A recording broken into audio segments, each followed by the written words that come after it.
Hi, everyone. So as I'm talking about the LitmusKt project, I'm doing here at the Plan Lab. Let's start immediately with the short outline on what to talk about. First, we'll start with the introduction. It's going to be very basic. So if you don't know anything about parallel programming, if you didn't listen to the previous presentation, don't worry, you will still understand everything. You will repeat probably stuff. Don't worry about that. So first I'm going to do the intro, then I'm going to talk about the tool, and then I'm going to talk about random stuff that I find interesting, which has relevance to the topic. So starting with me. I'm seeing that some Yep, that's right. Thank you. So let's start with this apparently random problem. First of all, you might ask what kind of language this is. Of course, it's none language. It's some pseudocode, and I'm going to explain what this is because I'm going to be using it quite a lot. So first of all, we have some initial state on top, which is going to be shared between some threads, and this code on the left and the right. So let's let this code for one thread and code for some other thread there, maybe more than two. But anyway, it's a small parallel program, and it produces some result, or as I'm going to also call it, an outcome. So I think clear enough, so that you all understand it. And let's think about what kinds of outputs can this program produce. So very clearly, it can just execute one thread, then the other. And it's clear to see that the result is going to be 0, 1. It's also equally clear that we can execute first one thread, then the first one. Also get the same thing. And also another thing we can get is if they execute precisely in parallel, so first both store one and then both read. Then the result is 1, 1. And it looks like there's not much that can happen other than this. So if you run this program for like 1,000 times, we suddenly get this result, 0, 0. And it's quite weird to say this. Why does it happen? So in practice, it's normally hard to explain, but let's suppose that you have an x86 processor, and its feature is that it has store buffers, which means that the CPU cores perform reads directly from memory, but they can buffer the store operations, and therefore they can execute later. If you take that into account, you can clearly see that these operations can both succeed, but get stored into the buffer, and then we read, still get to zeros. So that explains it. However, you might also get a different computer with a different processor.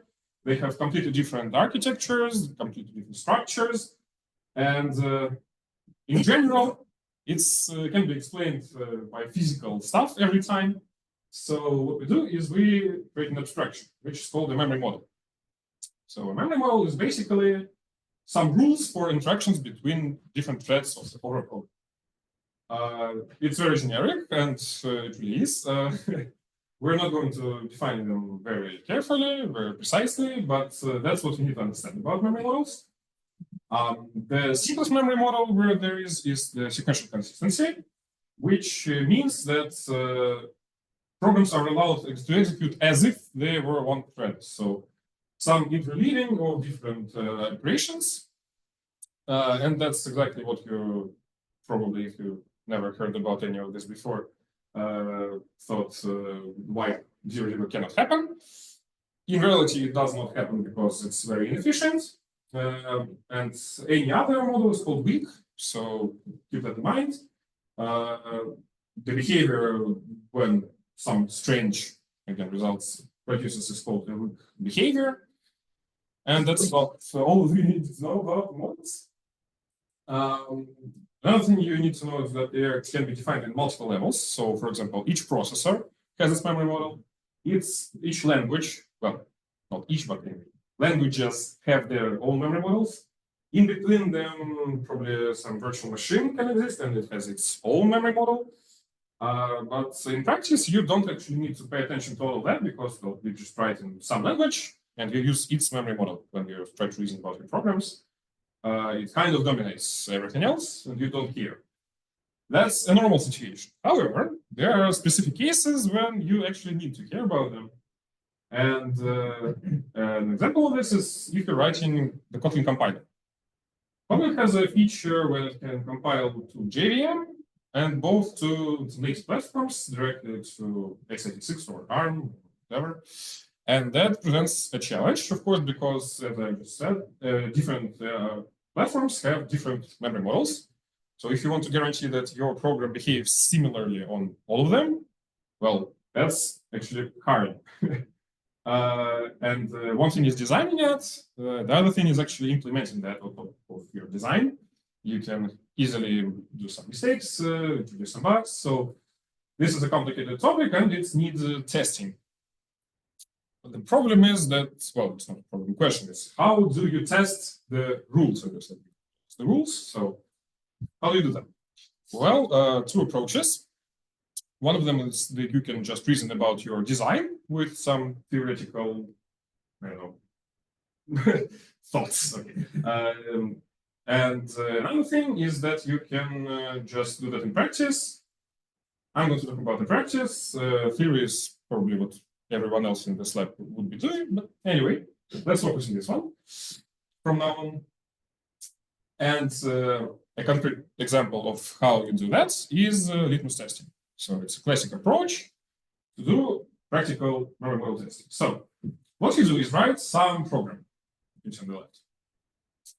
You compile it, and then when you have the actual program of the code, you run it multiple times, and your program can produce some result, some output. You collect all of them. You try to get as many as you can, different results, I mean.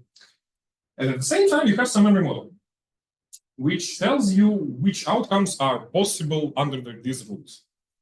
So you compare these results, and if all the results you see are allowed by the model, then you say all is good. If you see something that is not allowed, there's a problem, and the problem is that you have a bug in your compiler. So that's how we basically test the compiler this way. You might ask, what kind of program would be a good program to be using with this pipeline? And in fact, the one that you saw at the start of the presentation is actually one of the classic tests. It's called the store buffering, obviously because it tests the store buffering property. So I hope that you understand it really well at this point. Remember it, because now I'm going to talk about the real-life examples of litmus testing. So the first one is the JCStress library. It's a library for testing the Java memory model. Here you can see an example of the same test as before, the same thing, written in its syntax. So you declare some class, you declare some variables, basically the same thing. It works really well. You have found many bugs in the JVM implementations for testing. The only problem is that we cannot directly use it for Kotlin because Kotlin has native, which is a major part of what we're trying to do here. And JCStress is written in a way that heavily uses such features as reflection, which we don't have in native. So unfortunately, we cannot use it directly. Another famous program for doing litmus testing is one of the programs from the herdtools suite. Again, here's the syntax for it. It looks very different, obviously because it's not for Java, it's for assembler. So with this one, you would test directly the model of the processor that you're using. It's, again, very good one. It's commonly used in many papers on this topic and on the GC topics too.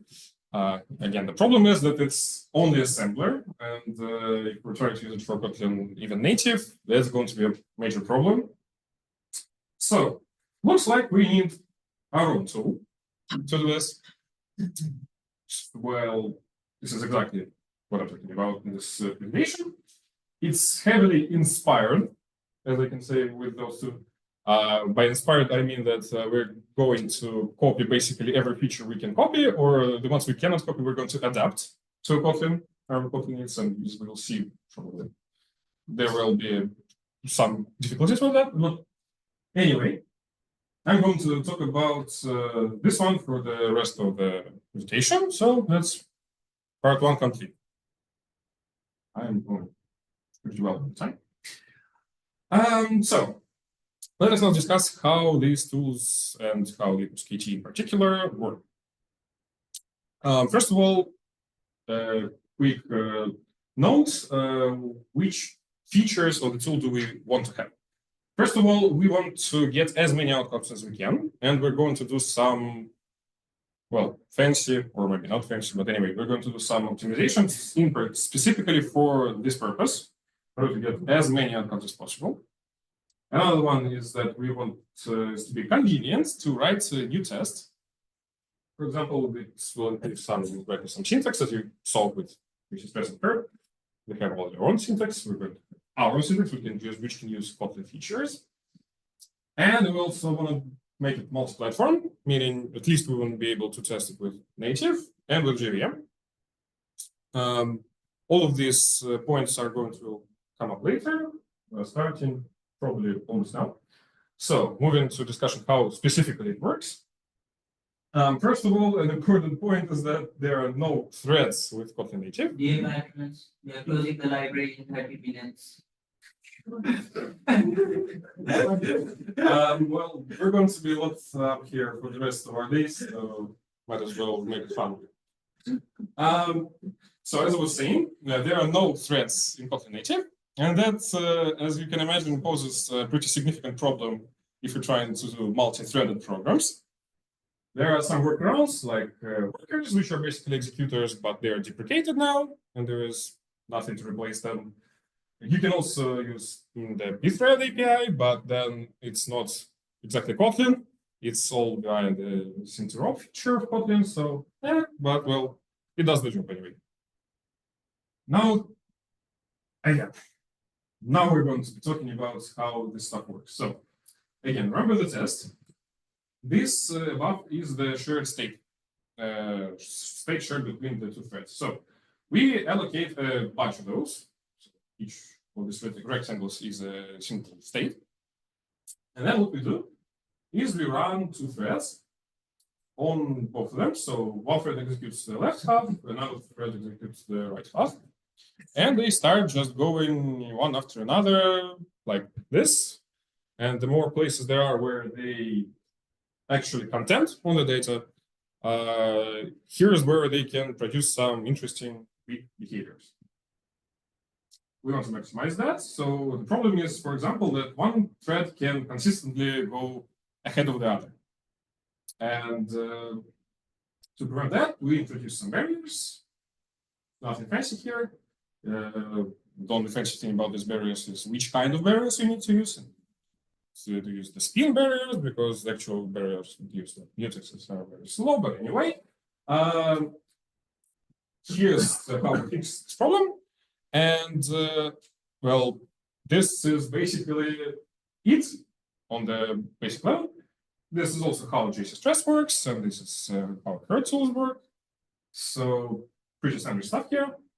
On top of that, we add some extra optimizations. For example, we want to bind some threads to specific CPU cores so that they can have some interesting, again, interactions between like caches and different levels. Or we can run this stuff in parallel to have more contention. So other techniques are used, but this is basically it. I think that's pretty clear. So how it then looks, you don't actually need to understand how it works in order to write and run a test. So let's discuss what syntax for tests we have. We try to use some nice Kotlin features, such as DSLs, the main feature, obviously. And well, here's how you declare it. You declare an object which goes to be your shared state. You use the variables that you need and also some space for the result. then you can write the code for the threads. I think pretty straightforward. Then you write the specific outcome that your program produces. Again, hopefully you remember this. And then you define which outcomes are correct, which ones are not. So you can mark them also as interesting. This in this context simply means weak. They're just called so for convention because JCStress calls them also this way. And this is basically it. So if you want to write a test, you can write it like this, and then you run the tool, and it produces a result that looks like that. So table, which outcome did we encounter, how many times, and if there are any forbidden outcomes. So why is there is such a difference between the first two outcomes? I would expect them to be symmetrical. This is a very short run, just like 1 second or so. So it's just 1 billion. If you run it for longer, it will even out. Oh. In fact, we have a much better syntax. It's the newer one, but you don't really need to understand it. All you need to know is that you can write it twice as short. And also is going to be more efficient. But, well, everything's cool. Hope you like it. I like it personally. Anyway, let's go to the current results. So we used some pretty standard tests, wrote them in the syntax, run them for some time on an x86 machine and then on an ARM machine. Both in debug and release mode. This is going to be important later. So in this table, the plus means that weak behavior was seen at some point, and minus means obviously that it was not. As you can see, there are a lot of colors in this table. The green one means that we expected that this behavior might show up, but it did actually not. The point is that Kotlin Native currently does not have a defined memory model. So this is basically our assumptions. Well, they were a little bit too strong. So actually, well, anyway, a little bit too weak, and the model that is implemented in reality is a little bit stronger. Anyway, that's not the important part. Obviously, if a weak behavior can be allowed but does not happen in reality, that's not a problem. The problem is if it's not allowed and it actually happens. So this is going to be discussed here. Here's the test that fails. So what it is about a class, which is created in one thread and then read in the other thread. So yeah, I think it's pretty clear again what happens here. Hopefully you all know Kotlin syntax. So we create a class and then we try to read its field. The idea is that maybe we first, well, not maybe, we first need to allocate the memory for the class, then we need to initialize its fields. And maybe there's going to be a problem with reading some interesting values. So there is a problem. Here it is. So most of the time you are perfectly fine, but like order of tens among hundreds of millions cases, in these cases, you can actually read garbage values. This is a major problem. Well, I guess it's a major problem anyway, because Kotlin is a memory-safe language, and reading garbage values is, well, not exactly what you expect in such a language.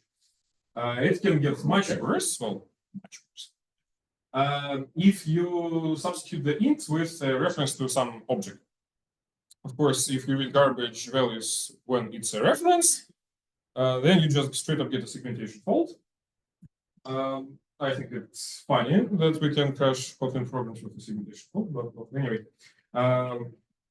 We analyzed what kind of problem this is. We pushed a fix to the Kotlin repo. It does not reproduce since 1.8 point something. You don't exactly remember the version. You can try it on earlier versions if you want to. And that should have been the end of the story here. It's not the end of the story because when I was preparing this presentation, like a few days ago, I ran the same tests with Kotlin 2.0, which was released very recently. And this unsafe application test with the reference again fails. It causes a segmentation fault. very nice stuff. So there's now another bug in the Kotlin compiler. We did not yet investigate it. We're going to do it, obviously. So this probably is a great point which illustrates that we really need to integrate this tool into the standard CI tests of Kotlin Native. We're actually working with that, so hopefully in a future release, we're just going to be catching those prior to the release of the compiler. Anyway, here's this entire story about this authentication test. There is also another test which is important to discuss here. It's the one that shows up, but it doesn't actually show up as easily as you'd expect. So first of all, let's discuss what's happening here. Again, we have the same structure. So one thread does 2 writes and the other thread does 2 reads.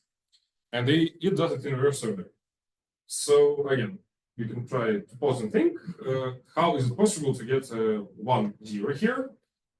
Spoiler, under sequential consistency, you cannot. But let's see what this test has for us prepared. So, exhibit A. I got this test to show weak behavior on x86 only in debug mode, which is very strange because it's the release mode that actually does some optimizations that can cause even more lax behaviors, but no. It happens only with older versions of the tools. For no reason in particular, I cannot get it working right now, but I was able with a year-old version, and still can do it. And what's even more interesting, it shows the 1-0 result, but does never show the 0-1 result, the inverse one. Here, the 0-1 is actually pretty straightforward. Just raise your hand if you understand why 0-1 is straightforward. Yay, some people do. Anyway, I think that the only thing, well, not only we in general think that this cannot be explained with reordering of operations. Because, well, that's very strange. Also, I forgot to mention that and the ARM memory model is much weaker in general than x86, so it's very strange to see weak behavior on x86 and not on ARM.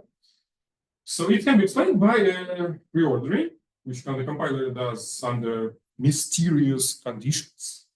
If it happens, then this result is, again, very straightforward, and the 0-1 is not.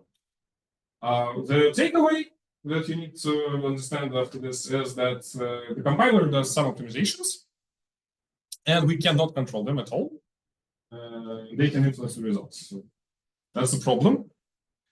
Another thing, exhibit B, is the variations of the same test. So for example, everything we do here is just substitute read y and x with first read construct an object, and then access them separately. It should behave completely similarly, it's semantically equivalent, but this one does display all 4 behaviors, including the one on ARM processors, which is, again, very strange. Another one is also very similar if you rewrite the code. So you add an if on this one. So basically, if we can read x equals 0, this must mean that y is 1. So again, it's basically the same thing, exactly the same. It's just that we don't put the result as the 1-0, we just read the x. And well, again, this one does display these behaviors on ARM processors for no reason in particular. The takeaway again is that, well, they do produce different results. Again, probably to some random compile optimizations. So we don't know exactly. Of these 2 results, we can conclude that an interesting direction of research on this topic is going to be fuzzing. So that's what we're going to do in some future, probably not so distant. And this is the result, next end of the second part. So now I'm going to be talking about some pretty much random facts about this project, but I think that they are important to talk about. So the first one is the JCStress integration. So the idea is that we are trying to make our tool multi-platform. We want to test both Kotlin Native and JVM. The point is that on JVM, there is already a JCStress. Hopefully you remember what this still is.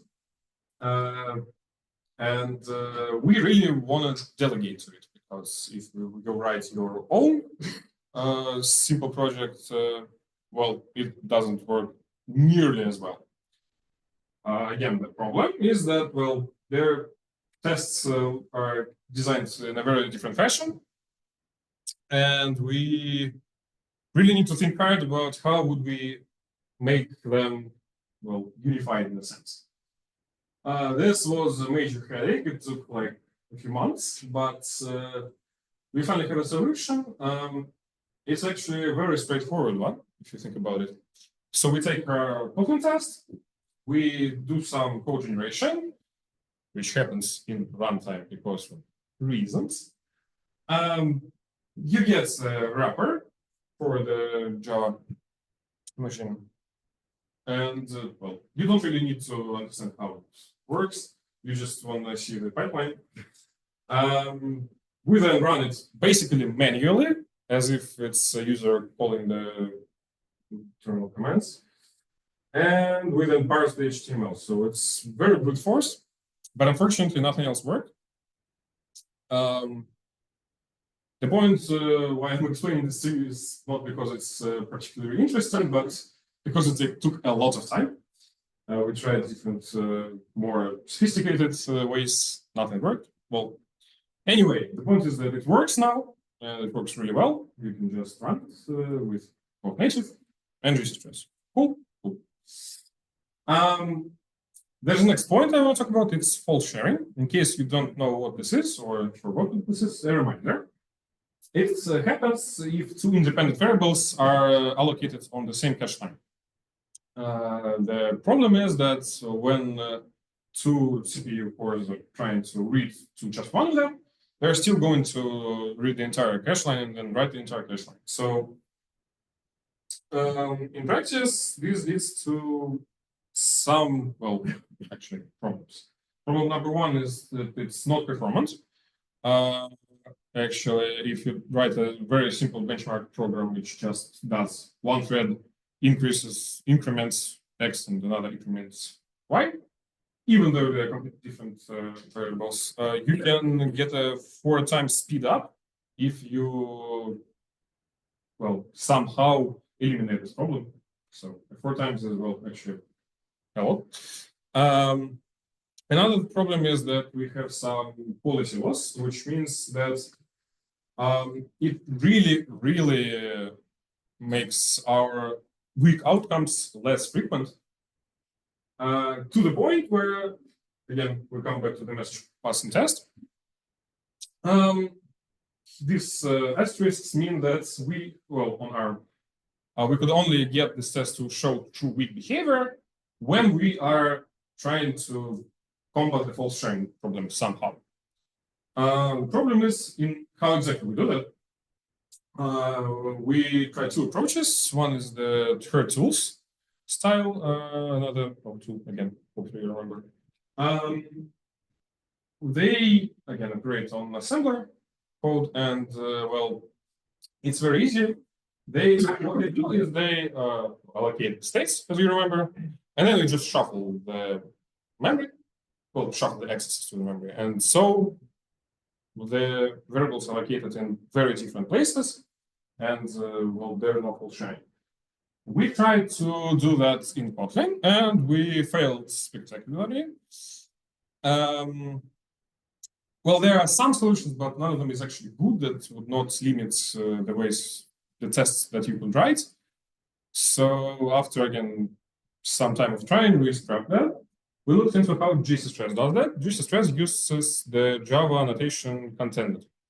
If you don't know this, this annotation exists precisely to combat the false sharing problem. What it does is it allocates for integers, for example, not 4 bytes, but like 128. and automatically it fills the entire cache line with that. It uses way too much memory, but again, it works. It's what's used in JCStress. It's also what's used in some data structures, like concurrent cache maps, for example, to speed them up. Like I said, performance is an issue. The problem is that this annotation does not exist in Kotlin Native. And well, we maybe need our own to do that. It's not really possible to emulate that easily. We need to actually implement this thing in the compiler. We are talking with the Kotlin Native team if we can do that, or if they can do that. That's in progress right now. So in the current version of our LitmusKt tool, this whole sharing problem is not solved. And that's why I put the message passing test with a huge asterisk, because, well, it only works if you write it in a very specific way. It doesn't happen automatically, unfortunately. The last point, random fact I want to talk about is some bitcode inspections. So what we want to do is we wanted to make sure that no boxing happens, for example, because it would degrade our frequency of quick outcomes. We also maybe want to check if an actual reordering happened after the compiler did its job. The problem is that we have our code written as DSL, many nested lambdas, and their names are jumbled up. It's very hard. And another point is that the bitcode produced with the flag that can use that is huge. And it's basically impossible to analyze that in a very meaningful way. So one solution that we use is we just write 1, 2, 3, 1, 2, 3, 1, 2, 3, which is not a very meaningful number, but hey, it's very unique. And we can just search in the entire huge file of bitcode for it. This way we can just dislocate where a single store happens. By the way, you can see it's not boxed. There you go. Also, you can see here that there's low declaration for the main variable, no reordering, again, important information. But, well, you can see why it's not a very great idea to do this manually every time. There's another solution. This solution was developed by Gleb Solovyov here. So what he did is created a Gradle plugin that allows us to very easily analyze bitcode. Shameless advertising, but well, my floor. So what are we going to do about it? What it does is creates, for example, a pipeline that we can just produce this bitcode with press of one button, which is really useful. Another thing which is very useful is that it can delete standard library functions. So it compresses the file from hundreds of thousands of lines to just a few thousands, where you can at least use some regex search, for example. It has a lot of different features. If ever in your life you need to analyze Kotlin Native bitcode, which hopefully never happens or hopefully always happens to you, you can use this plugin. And even if you don't need to analyze the code, you can just check the README. The emojis, that is just so loud. Just check it. Just check it out. I wouldn't advertise anything bad, Go check it out. Like and subscribe. Well, anyway, this is the end of this presentation. You can celebrate that you have survived. I hope it wasn't very hard for you. So, to sum up, what I've told you is that we have developed a tool that allows us to do litmus testing with Kotlin Native and with JVM. Using this tool, we have found at least 2 new bugs in Kotlin compiler, and probably there will be more to come. We have some future plans. Well, first would be fixing everything that needs fixing currently. There are some very near future plans, but in long term, what we want to do is, first of all, as I said, integrate into the Kotlin Native CI testing pipeline. And we want to do some pricing because it looks really promising. So you can enjoy my lovely DSL syntax. And that's it. So thank you for listening. Do you have any questions? I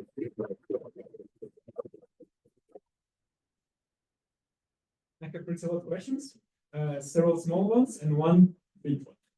The first one is you advertise that one of your goals of your project was to make your DSL convenient for users. Yes. Have you tested it on any real users? Not yet, because, well, yeah, again, I'm the only user currently.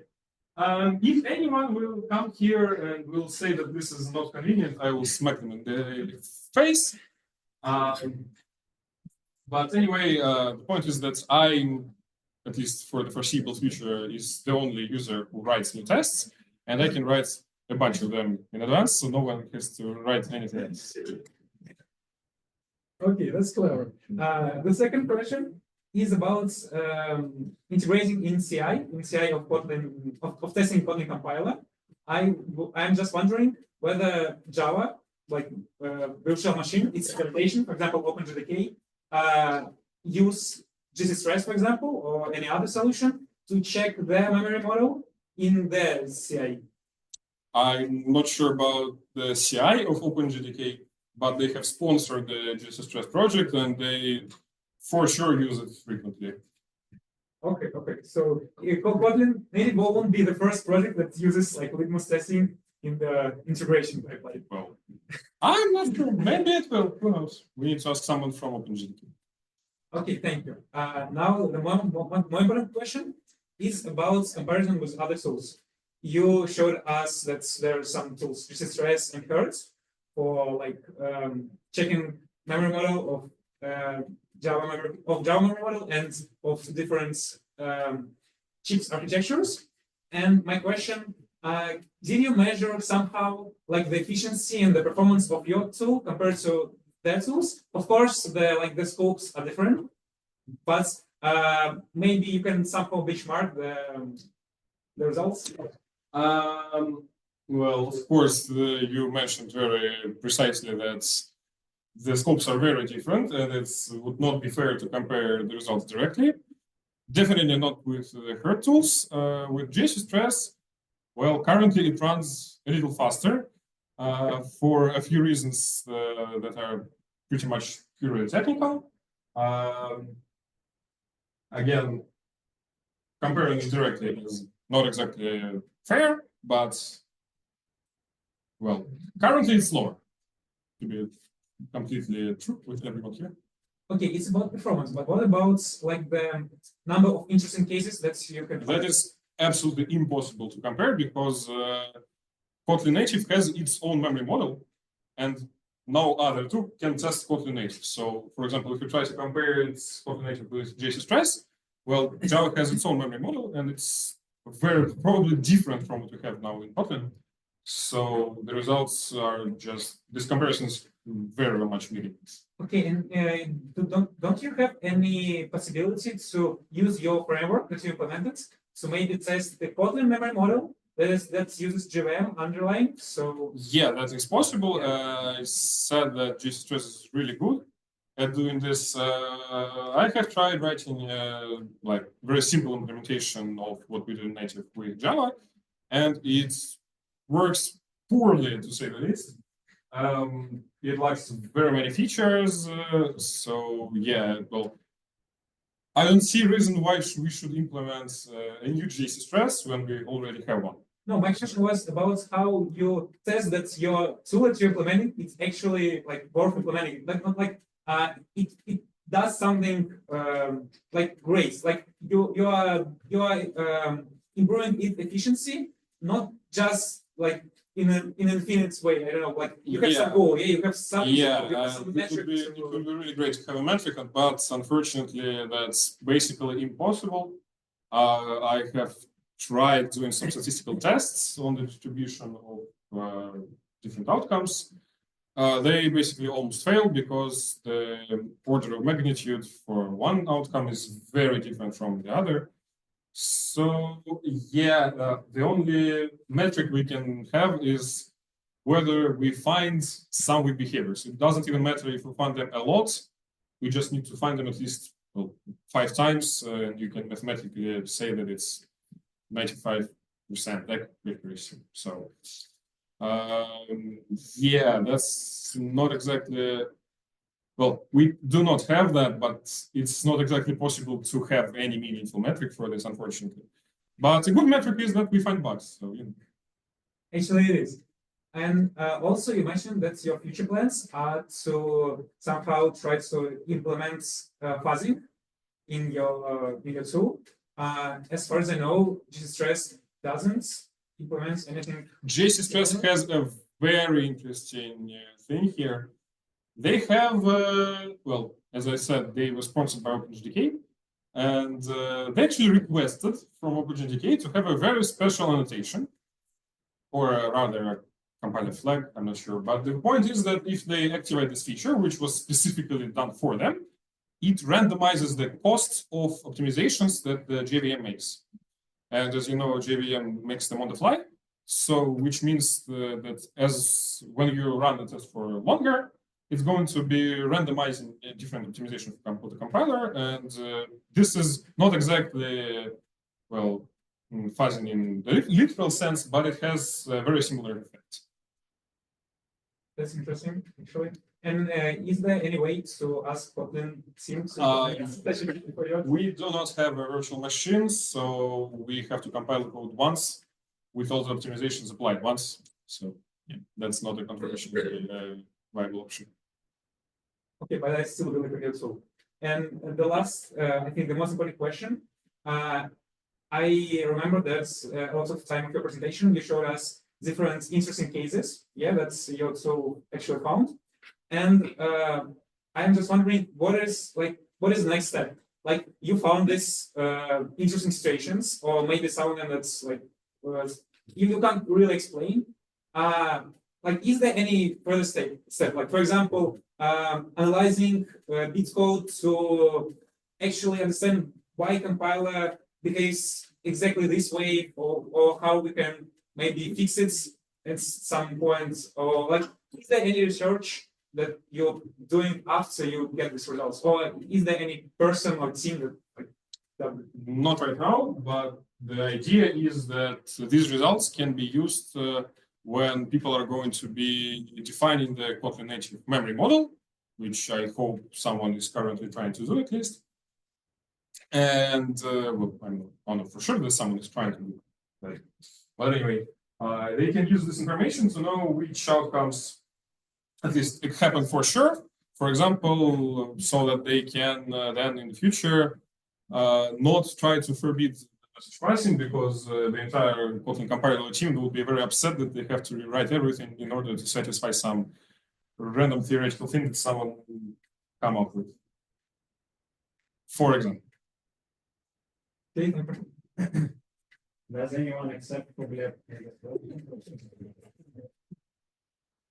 I've got a couple of small questions relating to the model part and the results. So as far as you saw from your example, you can only like specify specific results that you expect. And like as we saw in the example with the undefined behavior in the garbage, if we cannot specify that like any other is unacceptable, so it will like group them. Yeah, of course we can. They're by default on all of them are unacceptable. You can also tweak the behavior. Wait, and so I can say like, for example, accept every even number or anything like that.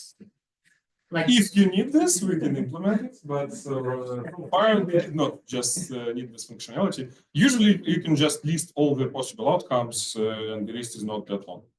Usually. Okay. And then a global question. So in the beginning, the whole purpose of this litmus test is to like verify some like results from the model. So currently, the only way you can add some inference from the model is just to calculate the possible results by yourself and write them into this specification. Well, to be very specific, well, not very specific. The thing is that the other parts of our lab can be working on the theoretical part here. So once we have the memory model defined, currently we don't even have it defined. once it is defined, we can write it in like some proof checker like Coq, and then we can actually see for a specific test which outcomes are allowed. But again, currently there is no particular models. Okay, makes sense. So what you made is basically more of a framework to check some Yes. statements. Yeah. Okay, thank you. Then can you please move few slides forward? To the More point where like where there's like 2 pointers going from Oh, the yeah. line. Yeah. So can you please explain this slide a little bit more? So firstly, you're talking that there's like no threads on native. Like, and what do you repeat this? Like, well, there are two things that we can use. One is the workers. yeah, workers and That's just UAC interoperability. Which way do you use? Both. We just have different runners. So you can, when you start the tool, you can just specify which runner do you use. So you can use the worker runner, you can use the pthread runner, and when you're using the Java, you can use our simplistic bad Java runner, and you can use JCStress. So up to you. Okay, and then we're talking about batches with barriers. Yes. So can you just explain this part if I'm not taking too much time? Probably not. So, yeah, well, again, we have this test. The test has several separate parts. One part is the shared state, just the thing. And the other parts are the thread code. Other parts are not very relevant right now. So what we do, we allocate a bunch of these shared states. So in our case, it's just allocating a lot of classes in Rails. And then we start, well, in this case, 2 threads, because the test only has 2 threads. This thread will execute this code on each of the states, one by one. So it's going to be like execute all this code on this, the first state, then it's going to execute this code on the second state, and on the third. And at the same time, another thread is executing this code again on every single state, again in order, one by one. And weak behaviors happen if the 2 threads happen to execute this code simultaneously on one state. So if they both just happen to be performing this code on a single state, that can lead to some interesting weak behaviors. Yes, I'll ask a little bit more about this part. Yeah, sure. Thank you. Okay, I guess we don't have time for any